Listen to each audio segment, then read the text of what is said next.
So let's start. Hello and welcome again. Today I want to talk mostly about Vitruve and his comments on acoustics and music theory, and but also with a side view and back view to that what we talked about last time, which is the world of Pythagoras and the abstractions of the God of the fathers to the gods of the philosophers, which is mostly going to happen within the philosophy of Pythagoras, which is then used by Plato, which is then used by the Stoic philosophers, which then became the basis for natural philosophy in the Roman Empire and therefore also for Christianity. And it was the basic model about the cosmos in use up until the end of the last Kaisers, Caesars, some 100 years ago, maybe 110 years ago. So the world of Pythagoras, the world of the harmony of spheres and its consequences for the design and proportion of architecture is a topic, and the other side is the theory of harmony, which is just the same approach, but used for the division of the audible range of humans. So let's begin with Vitruve. I remember quite well when I started my lecture of the Architectura, and being an acoustician with a strong historic interest, I was very eager and geared towards this book, and wanted to know what is Vitruvius writing about acoustics in general and specifically about room acoustics. And the most important chapter in this book about acoustics is the chapter about how to build a proper theater to make it possible that one voice can serve hundreds, even thousands of visitors in a theater or in a political scene like the Dionysos Theatre at the foot of the Acropolis in Athens, a very big one. You are familiar with open-air stone theatres in antiquity. They are spread all over the Mediterranean range and far more up to the north of the Alps. There are also such smaller and bigger theatres built always plus minus in the same way to serve the voices in best possible manner, to make it possible that one voice can reach out for even thousands of persons. What do you think when you would have to do a speech? Let's imagine on a free field, you are on top of this table, let's say 1 meter, there are hundreds or thousands of persons. How many of them could you reach with your voice? By using it strongly and well articulated and, let's imagine, well trained. What do you think? How many people can you reach with your voice? I don't know, maybe 1,000. 1,000? If it's like an amphitheater or something. Okay, 1,000 around, you would imagine? I think, yeah. But then you have to speak louder. Yeah. Okay, but you would imagine that's achievable for you. Mm-hmm. Okay, other opinions? Come on. I think a bit less than 1,000, maybe 150. 150? 200. Okay, yeah, your voice doesn't have a lot of volume right now, but Yeah. if you force it, what do you think? If you push your voice to that, what you can do? Like a long speech or just... Let's say 5 one minutes.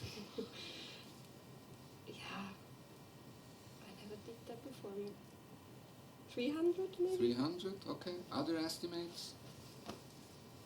I would say it depends how the people are spread around, because if they are all in front, like in that field of view, I would say also maybe 300, but if they're all around, maybe the ones in the back would not say anything. No, this doesn't make sense, so you always have the audience in front of Yeah, you, huh? yeah. Okay. Oh, and then... And it also depends if you're outside or inside, if it is maybe, I don't know, raining or...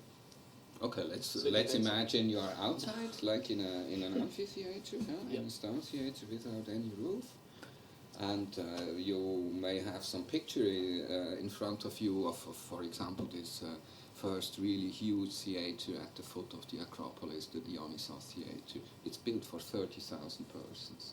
Do you think this works? Do you think yes? Well, I've been there. You have been there? I live very close by. Huh? I live very close by. Ah, really? True. Okay, interesting. Huh? So not far from the Stoic Gardens and so on. Huh? Okay, great. But imagine, huh? Can this properly work? There is one speaker on top of the stage, 30,000 persons seated in this theatre, and let's say it's a professional voice, a well-trained voice. Can this one person reach 30,000 persons so that everybody has a real chance to understand what this person is speaking about, so that they can understand the words properly? Do you think that works? It's built for that. But does it work? According to your estimate, no. And what do you think? Will it work? I mean, if it is built for that, maybe yes. Sorry again? If it is built for that, the theatre. It is built for that. This is really, I mean, this is a huge cultural achievement to build a place where a single person can reach out hundreds or thousands of persons at once. I mean, you really have to build such places. They are not available very easy, even though they choose natural landscapes in which they build those theatres, especially at the beginning and especially in this theatre at the Dionysos Theatre. But later on they went on to build the whole building from scratch without a natural, a good landscape to build it. So again, what do you think? Will it work? Yes, of course. Of course. Even more people if the space is bigger. The Colosseum, for example. And you think in the Colosseum, if there, let's say, the emperor comes on front of his loggia and have a speech to the audience, everybody will understand him? Yes, everybody. Really? Yes. You 100,000 people, yes. 100,000? Yes. Are you kidding me? No, No, you really think I really think so. that's going to happen? Yes. Okay, interesting. Other voices? So we have from 150 to 100,000. Yeah. So, what Vitruv found out, and certainly not only he found out, is that it's really very problematic to reach even some 100, let's get it 2,000 or 3,000 if proper theatre, properly placed, and good conditions. And what are good conditions? Especially no noise from the visitors, from the audience, and no noise from the surrounding town like in Athens. If there is some noise, and even wind noises, it's outside, maybe birds are around, there you have the town close by, they're making noises, and an audience of 30,000 persons or an audience in a Colosseum is never quiet. It's impossible that they are quiet. So there's a lot of noise. And given by that, and given also by the sheer distances between the voice who speaks and the audience, it's impossible to reach thousands of persons. That's not possible. So that's the situation.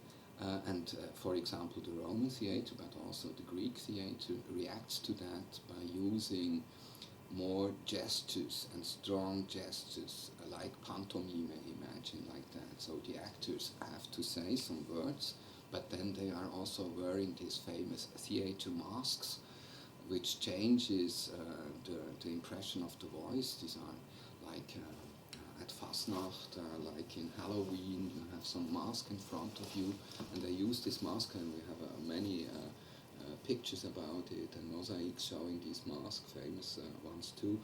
And by doing so, and by acting, and therefore also changing the head in different directions and so on, not just speaking frontally to the audience, it is certainly impossible for the big majority of the visitors to understand the words. And this was well known in these theatres. And Vitruvius knows it too. And Vitruv therefore gives himself the job, what can we do to amplify, to reinforce those voices, to make them louder, to reach out further, that more persons can listen to the speech in a proper way so they understand the words. And as I wrote about that, I thought it's immediately clear, based on my knowledge at that time, he will do that by using Pythagorean music theory to build up a system of resonators and put them into those theaters. And that's exactly what he described. But his source for this conception is not Pythagoras, it is Aristoxenos. And this may seem to you like something secondary, not of high importance, but you have to imagine, in the period in which Vitruvius lived, in the 1st century before Christ, Pythagoras and his music theory was the absolute authority in the range of acoustics. And so it would be very likely that Vitruvius used this theory, but he did not. He used Aristoxenos. Why is this important?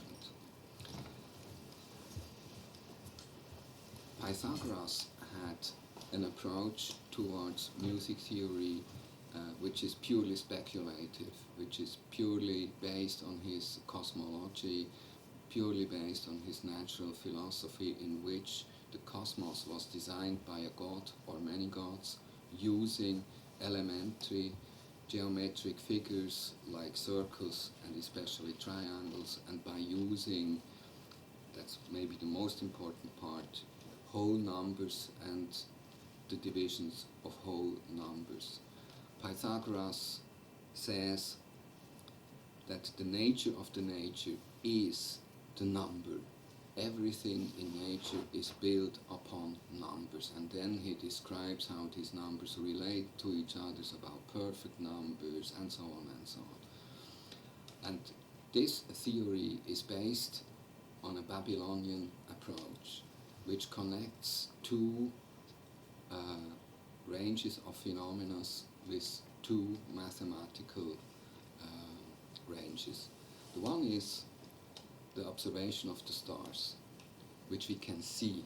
And we can see, think about all these Tierkreiszeichen, all about these 12 animals you can detect on heaven at night, all these approaches and showing elementary geometric figures, all this can be done by looking at the sky, and you will see those elementary figures. So eye is related to geometry, and the ear is the counting organ.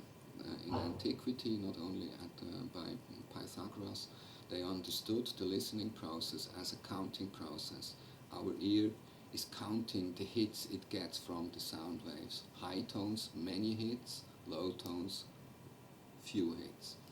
And based on that, they related the audible part of our life to the numbers, to arithmetics, and what we can see they relate to geometry, like points, like circles, triangles, quadrats, and so on. And this conception is called the four Pythagorean mathemata, coming directly from Babylon. We know since around 30 years for sure that the sources for this natural philosophy comes from Babylon, and Pythagoras used it for his conception of the harmony of spheres. And the harmony of spheres is maybe the most influential philosophical approach towards the cosmology, then built up and further on detailed within the Platonic dialogue about Timaios, and then later on to Stoic approaches of natural philosophy. So this was, in the period of time of Vitruvius, the most influential natural philosophy, and it was for me very astonishing to see that Vitruv doesn't use it. And why not? He has a different approach. He uses Aristoxenos. And Aristoxenos is a student of Aristotle, and Aristotle, in his natural philosophy, always had much more than his teacher Plato the idea that the source for truth is not inspiration, like in the Pythagorean world, where the gods sometimes inspirate authors like Pythagoras to get a deep and truthful insight in the nature of nature, like with Moses, like with Ezekiel, like with Jesus Christ, like with Poimandros and so on. I mentioned it last time. So that the knowledge, and especially the true knowledge we can have about nature, about cosmos, is not given by inspiration, but it's given just by perceptions of the world in which we live. And the only thing we can do to get step by step to something like the truth is learn. And learn by doing, learn by experiment. You have to study the phenomena. You have to do some experiments, compare what happens in the north of the world to the south of the world, and so on and so on. And how come? Vitruvius have read a book which I brought with me. That's the book in the German translation. It comes from Lucretius. Lucretius was lived in Rome at the same period of time as Vitruvius worked and lived in Rome after his retirement from the army. And it's not for sure when exactly Vitruvius get in touch with this book, because this book was ended at 50 before Christ, and Vitruvius started his work on the Architectura, I think 10, 15 years later around, and he was obviously very familiar with the content of this book. And this book about the nature of the things, it's his title, De Rera Natura, describes a completely different approach to cosmology and natural philosophy.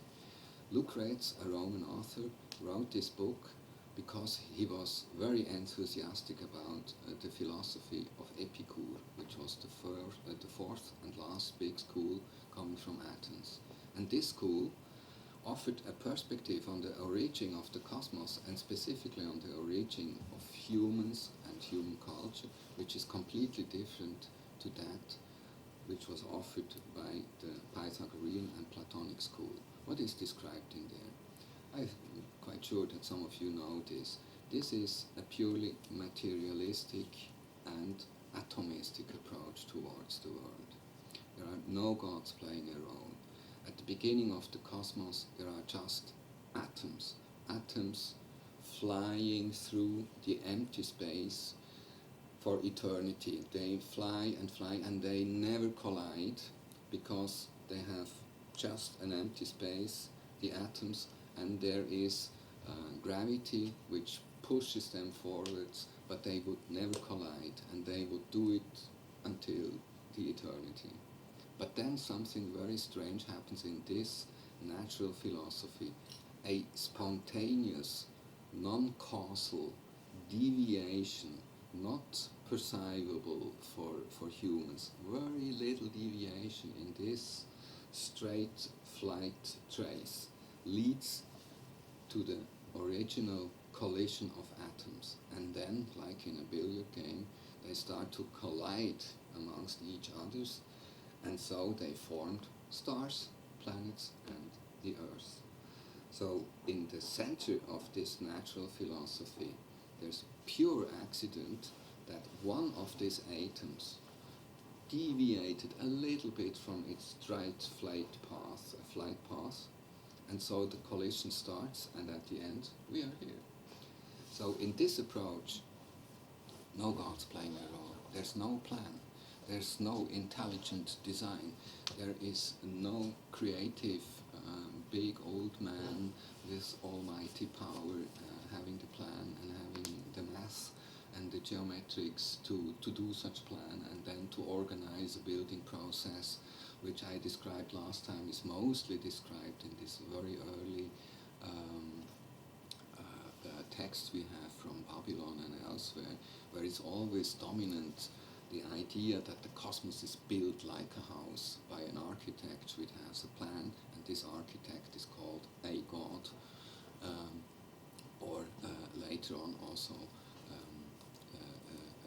a logos, an intellectual being which is able to make such plans based on numbers and elementary figures. And in this philosophy, this doesn't play any role.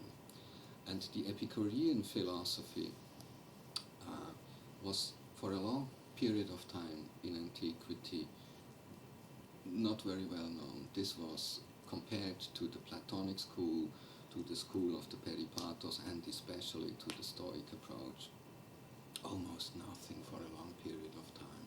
It was there, it was discussed, but nobody really cared about it. And then, in the 1st century before Christ, in the period of Vitruvius, an interesting reception of Epicurean philosophy happened in Rome, but also in Naples and south of Naples, in Pompeii and Herculaneum. And you may have noticed today we have a lot of texts coming out of this region because Vesuvius buried it all, and today we have new Epicurean inspired texts coming out because now we can read those black scrolls. And all this was in a famous villa in Herculaneum, in a library. And so we know today that around 25% of the teachers living in Rome at this period of time were from this Epicurean school. So it's quite possible that Vitruvius already in early years of his life get in touch with this philosophy. And later on, as soon as Lucrece wrote his book and it came out, it spread. It came, however, we don't know how, in the hands of Vitruv, and he was very impressed by it. And more than that, he made this natural philosophy to the basic approach for his book about the Architectura. And here's the point why some 1500 years later, Leon Battista Alberti was very disappointed when he read the Architectura from Vitruv, because he had the hope that he now has an original Roman Greek source about the Pythagorean ideal proportions, how to build a palace, a temple, a house, in a way that it fits perfectly into the building plans of the cosmos in itself, how a god would build.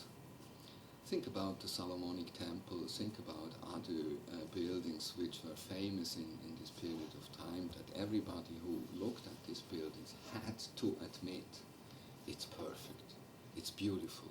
There's nothing to be done who can make this building better proportioned to make it more beautiful. And the point to get there, that was what Alberti was interested in, and so he was very eager to know what Vitruvius wrote, and he was very disappointed because he couldn't find this theory about ideal proportions to make buildings best possible proportioned and therefore beautiful. So this was the point. He makes him very eager. It's not the bad Latin and not the bad Greek or whatever he mentioned. It was Vitruv uses Epicurean philosophy as a basic approach, and therefore this book is useless for the interest of Leon Battista Alberti to make best possible proportioned buildings, and that was his interest. And then he was lucky enough to find those sources, Hermes Trismegistos, which is one of the inspired authors coming from Egypt and Greece tradition, and there he found the description on how God himself used geometry and proportions to build up this perfect, especially this perfect sky we can watch at night. And so we have the model. When we know exactly how this is done, then we have the knowledge to do the same here on Earth, and our buildings will fit best possible in the harmony of spheres, and more is not to be achieved. But Vitruv doesn't deliver this. Vitruv delivers something else, and he wants that what is typical for the Epicurean philosophy in general and also for Aristoxenos. He wants to have a design, an approach based on perception. How to improve the perception, in this case, of a voice. And to have this pragmatic goal, to reach out for a bigger audience, to make the words more understandable, leads him to study Aristoxenos. We don't have this work in entire from Aristoxenos, but we know the elemental harmonica describes exactly this system of resonators he now proposes to use to improve the volume of the speech within a theatre. What is it? We describe it as ekeias or sound vases. What is it? Imagine an amphora. Amphoras are available, very big ones for oil and wine, smaller ones for different other things and so on. And they recognized, of course, very early on, for example, Aristotle wrote about that. If you hit a big one, you hear a low tone. And if you hit a small one, it makes a high tone. And so it's possible to tune, to build such resonators, such vases, and give them all a specific tone. And the question for Vitruvius was, how do we tune those ekeias, and how many of them do we use to reinforce the voices equally, so that the low tones are enforced, but also the high tones are enforced. And he proposes that a system of such resonators from low to high tones, and depending on how big the theatre is, shall be put in the range of the audience to 1 layer or 2 layers or 3 layers of these resonators within the audience, usually, or as he describes it, where the stairway goes through, where it's easy accessible, and with the intention. What was the intention? When a person speaks on the stage, then these resonators will start resonating, and because they start resonating, they amplify, they reinforce the original sound which hits the vases and makes them start vibrating and resonating, and because they now start resonating, they help to rise the volume of the speech. Do you think this works? Is this a technique which offered the results they intended to have? And do you know, was it built? As Vitruvius describes it, it's quite a huge chapter, and he describes it in detail. Huh?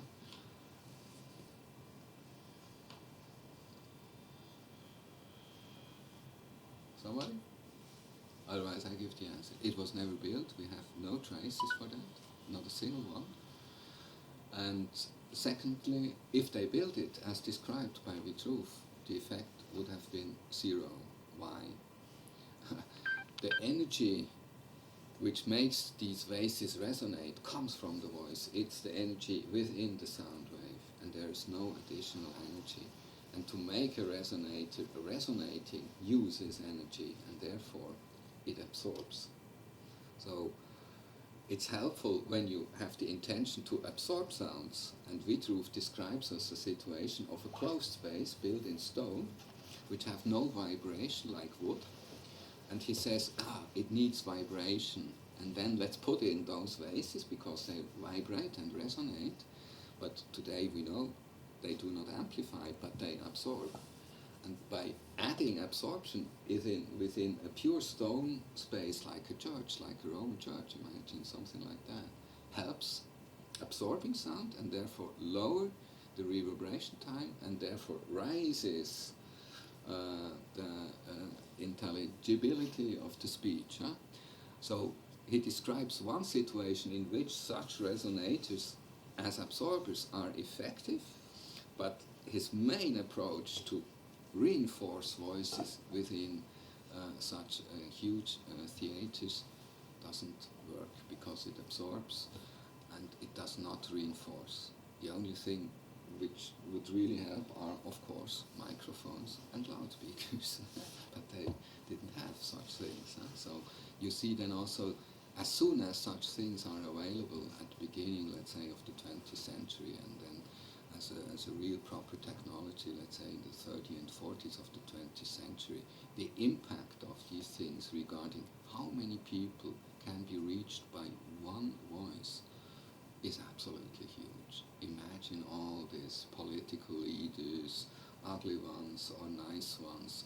Imagine the consequences of radio transmission, and there's possibly an audience of millions.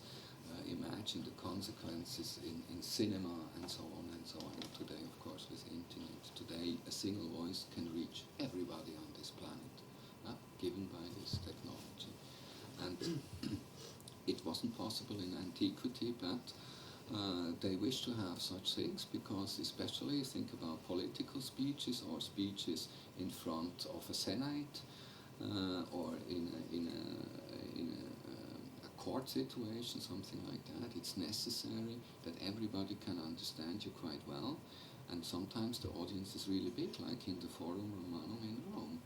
So when there's a person like Cicero or Caesar or whoever it is, has to make a speech which is maybe just decisive for the face of the state. He has this 10 or 15 minutes, and he has to get the attention of the audience and break through with his arguments. Otherwise, it's done. So such situations are obviously of high importance. And to come back to the Colosseum, for example, what did they do in a Colosseum? Did they speech? Are there situations for speech? Also, yes. Mostly not. And in a theater like that, with I think the Colosseum has around 50,000 visitors, something like that. Imagine the noise this audience is doing, because they like to eat ice, for example. They like to eat fried tongues of little birds as a snack. They are walking around and so on and so on. So everybody was busy. It was noisy. But there are some situations in Rome, and especially it's well documented in Constantinople for Constantine. It is a very specific situation when the emperor itself comes to the theater and watches the games, because this is the situation where the people of Rome or the people of Constantinople have a chance to react to the decisions of the emperor immediately, in situ. So when the emperor says this gladiator shall die, and the public thinks, no, he fought really well and he has to survive, then it's done by gestures like that. So it's not a voice, it's a gesture, and everybody is watching it. And the audience, the public, will react to that by voice. And the emperor has to be really careful in such situations, as we know from one in Constantinople, where Constantine survived really at the last second that he could leave the theater, because he decided to kill a gladiator, and the public was against that. And they start shouting in a way that the theater gets warm, and at first the emperor did not realize how serious the situation is, and then they started to storm the stage, and then they went directly to the emperor, and his security personnel has to protect him, and it was in the last second that he could survive, otherwise he would be killed in situ. And same situations for all the emperors, for all the Caesars in Rome also are really very delicate, and usually they have absolute no chance to speak to the audience. They just can act, make signs, call the security personnel like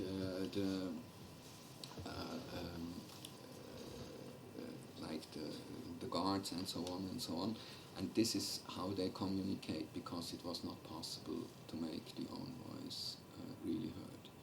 And there are other situations in which leaders really had to be very, very careful that they could be understood very well, because they just had a few minutes for a talk. For example, if there is a mutiny in a legion in Spain, it happens to Julius Caesar, for example, there are around 15,000 soldiers and maybe 400 centurions, and they made a mutiny because they were not paid and they could not retire as they wished to. And Caesar had around 10 minutes to speak with those 400 centurions, just with some 500-600 soldiers in his back, and in front of him there are more than 10,000. And if he doesn't turn the situation within these 10 minutes, his face is clear. He will be killed immediately. And this happens quite many times in the later Roman Empire, when the so-called soldier Caesars misbehaved, however, and the troops were against them. And then there's always around 10 minutes they have to turn the situation. So it's really delicate. You have to be heard, and you have this single chance, and then it's decided. So let's come back to the acoustics of Vitruve in Rome, because Vitruve describes not only this and reacts to this problem of how to get voices to the audience in an understandable way. He tackles really delicate issues. For example, he says, what can we do else to make voices louder? And he says it's possible that the actors on the stage turn their face towards the doors, and there are huge doors on the side and in the back side of a theater, all built out of wood. And he recommends they shall shout towards those doors with the intention that the door then starts vibrating, resonating, and therefore helps to reinforce, which obviously is not the case. So there are some problematic approaches, but there are some very interesting remarks he made, and there is no other source known until today from antiquity where he describes useful and not useful reflections of sound. For example, Vitruvius knows that when the actor is on top of the stage and the audience is over there, here's the stage and here's the audience, the first significant reflection comes from the so-called orchestra. There was no orchestra. There's just this half circle in front of the stage before the auditory scene starts. And in this area, typically there are some nobility is there, or there are some gifts, or other stuff is put down there on the floor. But typically it's a free space. And Vitruvius describes that this first reflection helps to improve the volume of the voices, and this is perfectly correct. This reflection comes with such a short time delay to the direct radiated sound of the voice that in our perception it combines, and therefore it's just louder, so it's helpful. And he also describes the opposite, when reflections are disturbing. And for example, if a close theater is built with on top of the theater, like in Rome it's did many times, for example, the Marcello theater is built like that. Then you have on top of the theater, you have columns, and there are gangways, you can walk around, you can watch down to the theater, and then maybe you go elsewhere. And these reflections from the top of these columns coming back to the audience, these reflections are disturbing, properly correct, described by him, because they come too late. So they start building not really echoes, but something like echoes, which then interacts with the direct radiated sound and makes it much harder to understand the words. So things like that, Vitruve already recognized and described, and also tried to implement into his recommendations if somebody has to build a theater. But Vitruve also says an architect has to have a knowledge about music theory, because, as you certainly know, an architect in Roman times was not only an architect in the sense of the word of today, he was also a machine builder. And so an architect has to build all types of machine to carry heavy loads or to lift them or whatever it is. Or Vitruve himself was a specialist for these war machines, catapults, scorpions and stuff like that. And he describes why an architect has to have some at least basic knowledge about music theory. And one of his applications is how to build a water organ. This was an accessory very popular in Roman times, and there is still one existing and coming out of this period. I think it's 1st century after Christ in the Villa Hadriana, and it's still in proper use. It works until today. After some complications, they used in this huge park, they use bad water for a long period of time, and visitors crossing this water organ, and it's a huge one, huh? So it's really big, and so it spread out a lot of water, and you have a lot of water in the air, and because the water was bad, many of these persons get ill. They press this bad water into and get ill, and today it's solved, so you can visit it safely. And there you have an existing example from the 1st century after Christ. It's exactly described in Vitruvius, and always the question is how to tune such instruments. It's the same question like how to make proportions in a way that harmony is secured. And harmony always means that it shall be beautiful at once, and secondly, in the Pythagorean approach, that it fits into the harmony of the spheres, and then it's properly made. You see this figure? And so Vitruvius says you have to have this knowledge, and Vitruv, of course, had all the knowledge about Pythagoras, but in his book there's just one passage he mentioned Pythagoras, and it's just related to the technique to memorize things, nothing else. No music theory, no harmony of spheres, nothing is there.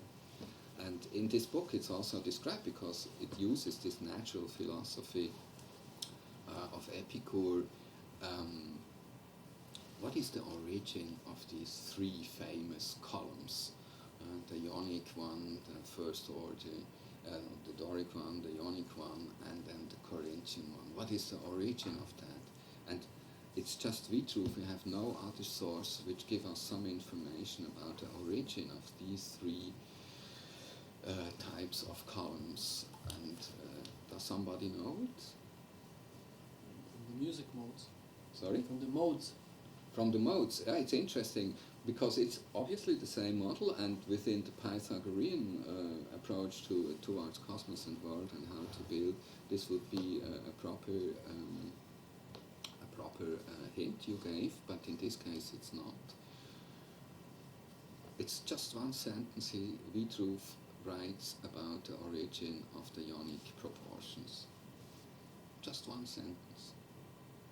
It was built accidentally built in Ionia, in Ionic, in this region of Ionia. Accidentally found. And do you know the story about how the very famous Corinthian capital was created by Callimachus? It's the story Vitruv describes. There is no other source for it. It's Callimachus in Athens who make this capital. Do you know this little story? These anecdotes? This book is full of anecdotes, and most of the architectural theorists always said, until today most of them, these are just anecdotes, not important in a systematic way. Completely wrong in my opinion. This anecdote describes the following scenario, which also is based on the natural philosophy of Epicure. We don't know if this is happened or it's just Vitruv. We have absolute no hints from where Vitruvius have this story. The story goes as this. I have 10 minutes, or how much? 10 minutes? Okay. Yeah. Because I want to give you another anecdote from Vitruvius. So let's begin with the first one. Vitruv described the origin of the Corinthian capitals as follows. There was a famous architect in Athens, and he knows, of course, the Ionic and the Doric proportions of the columns. And he had, by himself, given him the job how to find a third order which combines both and make a superior one of combine those two, but giving a superior and an overall touch.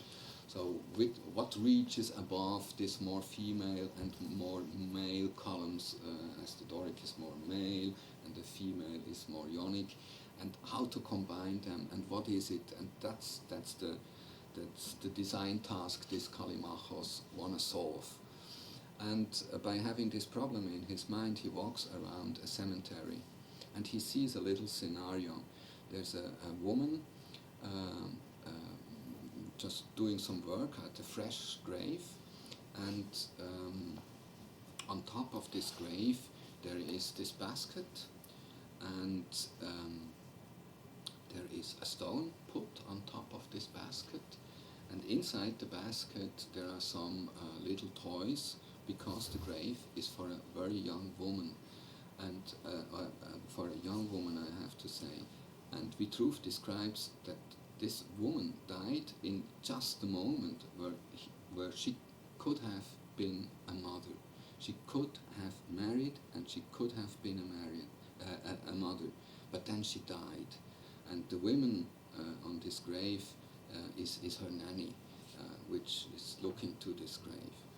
And Vitruve describes then there was beneath this basket, there was a semen of a acanthus, which is a plant. And this plant is well known as very resilient, and it grows everywhere. And when it's there, you cannot get rid of it. It's impossible. It's really strong plant. And this semen grows around the basket, touches on top this stone, which makes sure that the basket is not falling from the grave, and all the toys remains inside. And when the plant reaches this stone, it starts rolling itself. And then you see the Corinthian capital. It's this basket surrounded by a plant, and the plant starts rolling at its end. And so Vitruve described this architect, Callimachos, goes home, and then he lays out the symmetries for the design, and since then we have the Corinthian capital. But the core of this story is, it was absolutely accidental that exactly in the center of this basket, below this basket, not visible for anybody who works at this grave, no intentions are there, just accidentally, there was this semen. And this semen made it possible that this figure arises. And Callimachos, with his professional eyes, recognizes, wow, this is an attractive form. And he heard this story about this young woman who could be a mother, but never will be a mother because she died. And this is tragic. This is the most terrible death we can imagine. It's when you are in a situation, you could be a mother, but you never will be a mother. This is much more tragic, of course, as when a soldier dies or when an old person dies. And therefore, this situation tops this just simple connotation that Ionic is female and Doric is male, and combines it to a picture in which the tragedy of human mankind is involved. It's so sad that it could have gone forward, but it ends immediately. And so therefore this is a superior motive playing a role in this as a third column. So this is one anecdote using natural philosophy coming from Epicurean tradition by Lucrece to Vitruve. And the most important one I want to tell you at the end now. Vitruve describes in a small chapter the origin of language, of human language, the origin of the first buildings, and the origin of the first families coming together and making bigger groups. And he describes in the same the origin of something like a state, like a bigger organization form. And in general, he describes the beginning of that what we would call today culture. What is the scenario? Does somebody know it? This is just a little chapter, and in my opinion, this is one of the most exceptional texts we have in the European tradition, because there are some, and I know them, Diodor from Sicily, Epicure himself, parts of it are coming from Lucrece, and I know all these texts very well. There are some model description Vitruve are familiar with, and he uses it, but he gives them a very specific turn within the natural philosophy of Epicure. What's going on? The situation is as follows. Imagine a group, a dispersed group of humans living in a wood. And then a wind comes, so he describes it, and the leaves of the trees are clashing to each other, and one of the trees starts burning, fire arises. And then this fire drops down to the bottom, and humans are astounded and go there and want to see what's going on. There's a fire, and when they go there, they recognize, wow, it's hot. And because it seems to be cold in this scenario at first, they recognize also, wow, this is comfortable. Let's go close to this and get some warmth. And because it's comfortable, they call the other humans around in the wood, hey, come here. There's something nice and enjoy it, it's warm. And so they gather around this first fire, let's call it like that, around this first centerpiece of human culture, which is the fire in this description. And at this point, they have no language. They are just using their voices like animals do. They are shouting, they make different noises, signals, let's call it like that, and so on and so on. So it's quite difficult to gather them, but they are coming to this place. And then after a while, the fire gets back, and they recognized they have to put additional wood into it to make sure that the fire goes on, because it's comfortable, they want to have it, it's warm. And then they watch around in this wood where they are living, and they see, as it is described by Vitruv, oh, over there's a bird's nest. And over there's a cave, there's a fox building a cave, and so on. Different other animals are mentioned. And so they see they have their own technology, let's put it like that, to make sure that they have a warm place. And so they start copy the bird's nest, the cave of the fox, and other naturally found buildings around them, and they start to cover themselves with leaves from the trees, and they recognize, oh, that's the way to go if I want to keep warm. And therefore, more persons come, more peoples come, more humans come, and they start looking around, what are the others doing? What are they doing? Are they building a cave? Are they building a bird's nest like Herzog de Meuron in Beijing? This huge Olympic stadium is a direct reference, of course, to this chapter. This is the bird's nest. This is the most important example Vitruvius uses. So you pick up some wood and you put it together in a way that you get a nest, and they start to copy the animals and what they are doing, their nests and caves. They are looking around what are the other humans do to protect them, to keep the warmth with them, what are they doing to make additional fires and so on. So they like to imitate nature as well as each other because they are curious and they are able and willing to learn. So there is no inspiration, there is no plan. They are just looking around, having perceptions and learn. And that's the basic approach. And within this setting, Vitruv now describes when one person to another want to show something or want to have something from the person, they make gestures and they make noises, like that, like maybe monkeys or something like that, we can imagine. So there's no language there. But by doing so, they have these acoustic signals combined with gestures in a specific situation in which everybody more or less understands what's the point. We want to have warm.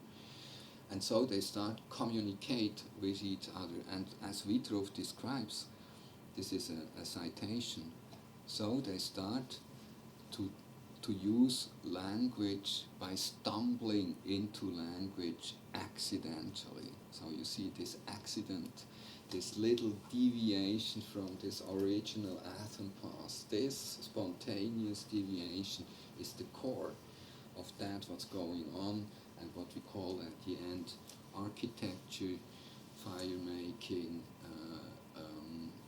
language, organization of bigger troops gathering together, and as he then describes, it's also the start of that what we would call today a state, with a specific culture, with a specific language, with a specific way how to build music, and with a specific way to interact with each other. this is the content of this little anecdote. It's just around half of a side. And this is absolutely exceptional within the antique literature. And Lucrece, for example, and also Vitruve partially, but especially the Epicurean philosophy, was almost unknown until the 17th century, until a reception started. Boccio Bracciolini found this book around the same time in the south of Germany, in the library of a cloister, as he found this book. It's around 1417 the manuscripts were found by Boccio Bracciolini, and he brought both back to Rome and to Florence. They made copies out of it, but they really recognized that, especially Lucrece, it's not possible to publish such a text, otherwise you go to jail. You cannot emphasize that you think that this is interesting, philosophical, natural philosophical approach, because it collides completely to the image, to the imagination of the origin of the world by God, and therefore by the Church. So there was no reception to that, and therefore also the so-called Vitruvianism is especially done by Daniele Barbaro, this commentator, this first editor and commentator of Vitruvius in detail. He was a cardinal, he was a man of the cleros of the Church. And if you check out the edition Daniele Barbaro made, every specific phrase of natural philosophy coming from Epicure is just cancelled. It's not there. I checked it in detail.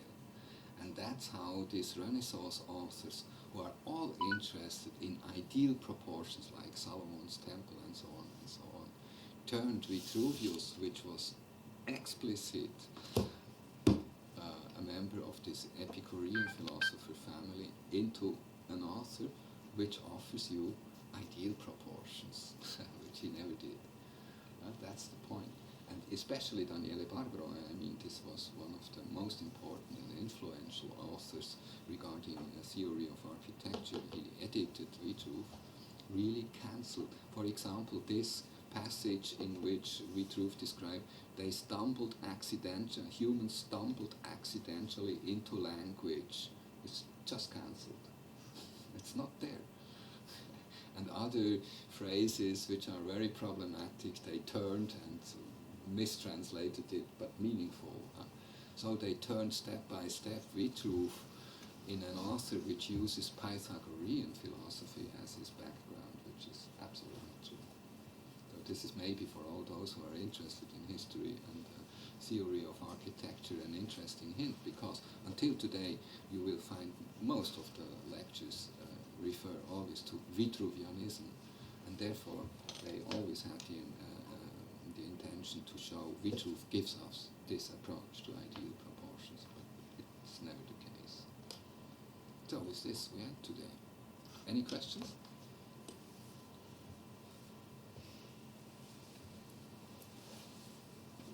Is it interesting? Yeah. Okay. There seems to be like this obsession with harmony, right? Like in music and architecture, but like the whole like harmony theory, like the whole like science behind it came much later, right? Or was it already part of like antique? No. These were already debates very early on. I mean, Pythagoras lived in the 6th century before Christ, and we have descriptions for example, from Athens. There's a not known author. It's just a phrase that when you want to listen to music in Athens, let's say in the 5th century before Christ, and this is this snippet is from this period, then you have to go before sunrise to the theater, because then you can listen to the harps, to the flutes and whatever they play, the guitars and so on, the barbitos and whatever they do. It's quiet, the town is still sleeping, it's quiet, and most importantly, the theoreticians of music are not there, because as soon as they are there, there's no playing of music, there's just discussion about theory and how to apply mathematics to music, and then music playing ends. And this little phrase shows very detailed. we have huge discussions about how to divide the audible range, same discussions as how to divide the visible range into proportions. And these discussions were very polemic, because in the core it was really to lay it out in modern terms. Do you use a purely speculative theory of nature, which is based on numbers and geometries and ideas and imaginations of gods with plans and so on? Or are you more empirically orientated into the inner world, what you can hear, what you can see, and how to conceptualize these perceptions? And this is the path of Aristoxenos and the path of Vitruve. And philosophically, this is a very strong opposition, because the one side is almost atheists, no gods playing a role, and the other side is strongly on the side the whole world is created by gods. For example, Heraclitus, 400 before Christ in Athens, was judged because he said the sun is a big fire, and this was blasphemy, and he was sentenced to death for these words. So this is a goddess, this is not just a fire. So you see, there are the tensions, and where are the ideas related to that, what we can perceive, and so on and so on and so on. So the division between a purely speculative approach and an empiristic orientated approach are already there at the beginning of the European history of philosophy. And the term harmony, let's come back for a second to this term, because it's really important. It relates both to the musical and audible world. Harmony comes from there, and harmony means mostly consonants. There are two different tones, for example the octave, two different tones combine in a way that they build one whole. This is like a fitting process. Two stones are put together in a way, well, it fits. So that's beautiful, because it fits, it goes together, and no dissonance, no rests, no something else is there you have to handle with. So it fits and it's perfect. And this applies for both worlds, for architecture as well as for music. So imagine, let's take this example of the Old Testament Ezekiel, the vision of Ezekiel, the inspiration Ezekiel became from God in his exile in Babylon. And the temple of Solomon, the first temple of Solomon in Jerusalem, was destroyed. And Ezekiel, as an intellectual rabbi he had the strong wish to rebuild this temple. But how to rebuild it? There is no plan existing. And so he was lucky enough at night, and this is described in Ezekiel, God came to him and inspired him and told him in detail, with all the numbers and all the geometries, how to rebuild Solomon's temple, so that everybody has this example of a perfect building. Does the Solomon temple exists today? Do you know? Last little invective. Is there a built Solomonic temple existing today? Somebody knows? Well, the first one was destroyed by the Babylons, as they captured Jerusalem. They burned it down and they destroyed it completely. Then they came back, some 50 or 60 years later, they were released, the Jews were released, and Ezekiel had the plan. And so they came back and they could rebuild. This was the second temple of Solomon. And then, this happens 70 after Christ, the Romans destroyed the second temple when they captured Jerusalem. The second temple is destroyed.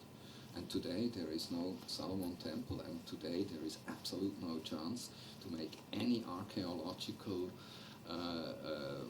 research on this temple mountain in Jerusalem, because every layer belongs to the Israelis or to the Palestinians, and so it's not possible to make a hole and to look where is the foundation of the Solomonic temple. We know where it should be at the western end, I think, of the Temple Mountain, and it's quite sure that it's there, but it's no chance to do a research there, given by political reasons, so it's impossible. But is there another building existing which shows us exactly like Ezekiel describes it, or even a little bit improved, the Solomonic Temple?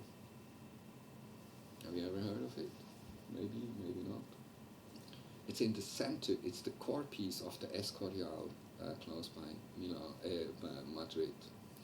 And the Escorial was built by this, in its time, famous architect Juan Herrero, and he had an assistant, Vilal Pando, and they both together get the job to build this Escorial, which was the most important palace and government building for the then absolutely dominant Caesar, Karl V, the Habsburgian Caesar, which rules half of the world at this period of time. And they had to build this building for them. And so you cannot build anything, so it has to be, it really has to represent the power and the glory of such an emperor. And so only the best is the right thing to use. And so they start thinking together about how to do it, and the assistant, that's well described, Vilal Pando, then also had a dream, and in this dream he remembered Ezekiel described the Solomonic Temple. Then he woke up and studied this description of Ezekiel of the Solomonic Temple, and then he started to draw out a plan according to Ezekiel with some little improvements. And as soon as he had this plan in his hand, he went to his boss, the chief architect, Juan Herrero, and laid it on the table, and Herrero watched the plan, and immediately he was sure this plan was not drawn by a human hand. This plan is directly from the God, coming to the hands of Vilal Pando, which is just the medium, just the instrument to draw it down. But the content of this plan is just directly from God. And so Herrero was sure this is the perfect plan. We have to go to the emperor and present him this plan. And they did. They went to the emperor, and the emperor, he was well educated, of course, in the same Pythagorean approach. He looked at this plan, and he also immediately recognizes this is not a human plan. This is a plan directly from God. And so they decided, let's build it. And so you can visit the Solomonic Temple a little bit in a Catholic way, transformed in the core, in the center of the Escorial, close by to Madrid. Okay? And that's Other how questions? architects never get acknowledged about their work. Again? And that's how architects, they never get acknowledged about their work. Yeah. Yeah. So inspiration is, of course, a figure which plays until today a specific role. Think about the term a genius, which, like Newton in natural sciences, or we are talking about other artists, for example, like Mozart, or specific architects. They are geniuses. And genius is just another word for such an inspired person, but in the modern times, a genius, like Shakespeare, for example, too, and so on, all these authors are described as geniuses. They are not inspired by the gods, but they are inspired now by outside nature or inside nature, so more psychologically or more recognizable by the phenomena of nature. But the idea of inspiration remains the same. So the term genius relates to the term of an inspired person too. And as I mentioned before, in the world of Vitruve, something like that doesn't exist. There are just situations, materials, problems, technologies, and especially our ability to learn, and to learn also quickly, especially in war times. Vitruve ends his work with a description of a war situation. He was obviously a part of it. He describes this in detail. This is the border of that, what can be systematically reflected in terms of how how to make war machines and so on. And he describes you never know how your enemy will act, and therefore it may be necessary to build up spontaneous, the right new technology to hit them. And he makes an example how to do that and how they did, how they distracted a war machine from the enemy from the wall of the town. And he then mentioned, so it was not the knowledge we already had, but it was the spontaneous ingenuity of those who worked on top of this wall to find out immediately in situ an answer to the threat coming from the enemy. So that's and this is a real Roman approach also to the world. Absolutely pragmatic. There are troubles we have. There are problems we have. We wish to have more comfort. We wish to have more peace or more land or whatever it is. Let's find a way to do it, and let's get started and push it through. So this is different approach to just starting with reflections and so on and so on and so on. Let's get it done. So Americans are therefore a bit in the same manner maybe. It's we are here. Nobody asked us to be here. We have a task to do. Let's do it. Yeah. Okay. Fine. So see us in 2 weeks, 3 weeks. I don't know. Maybe 2 weeks. 2 weeks, something like that. Okay. Okay. For everybody who wants to have a look inside this book, if you are interested in books anyway, or if you want to buy it online, I think it's also possible. I would strongly recommend those 2 books. I mean, this one, We Truth, in my opinion, it's an incredible book. If you look to these anecdotes and also how he conceptualizes, it's really absolutely extraordinary. And equally, this book here, Lucrece, this Roman author, Der Era Natura, German translation, quite a new translation, an excellent translation. Here you get an insight into this natural philosophy, the first natural philosophy existing in Europe, which does not relate to logos, to God, to a highest intellectual being which have a plan and make inspirations to humans, and therefore humans are exceptional animals. No, we are animals amongst animals. We have to survive. We like comfort. We like to hit our enemies, and so on and so on. So it's really a pragmatic approach. Okay, good, great. Somebody, please.